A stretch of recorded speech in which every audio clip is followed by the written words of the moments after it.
Good day everyone! Hello guys! Kamusta kayo? Sana nasa maayos kayong kalagayan sa mga oras na to.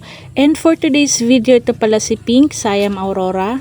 Ayan, so ipopropagate ko sila kasi medyo napansin ko nagdo-drop yung mga dahon nila and medyo nananamlay. So ito check ko yung mga roots nila kung may nalulusaw or may nafufungus. Ayan, so tiningnan ko wala naman, okay naman. And ito aalisin ko tong cable tie na nilagay ko. Nilagay ko siya dati kasi nga nung niripat ko parang natutumba.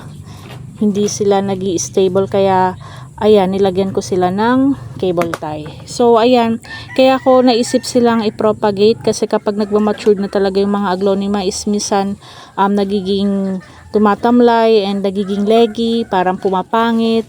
Kaya mas maiging i-propagate natin sila para naman maging maganda and parang newborn ulit sila. Ayan.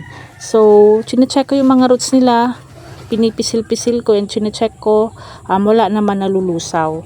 So, siguro kasi mga mother type aglonema na sila. So, kailangan na nilang i-propagate. Ayan.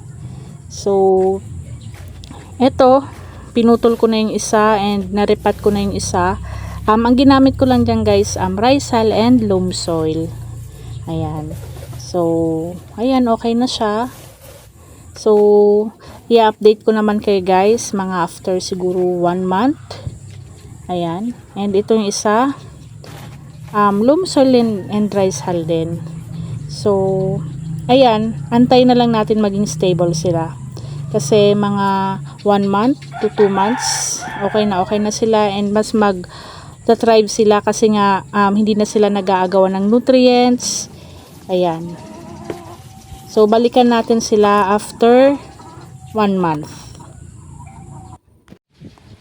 Hello guys! Ito pala yung update dito kay Pink Aurora, Pink Siam Aurora, aglonema. Ayan. So, 2 months simula nung na-propagate ko sila and natagalan pala yung pag-update ko. Kasi nalimutan ko guys nung ika 1 month nila. Ayan. So, okay na sila. Pero nanamlay to guys mga ilang weeks din. Kasi sa sobrang init ng panahon, parang ayoko talaga magpo-propagate kapag tag-init. Ayan. So, kapag nakabili na ako ng garden soil, papalitan ko sila ng mga potting mix nila.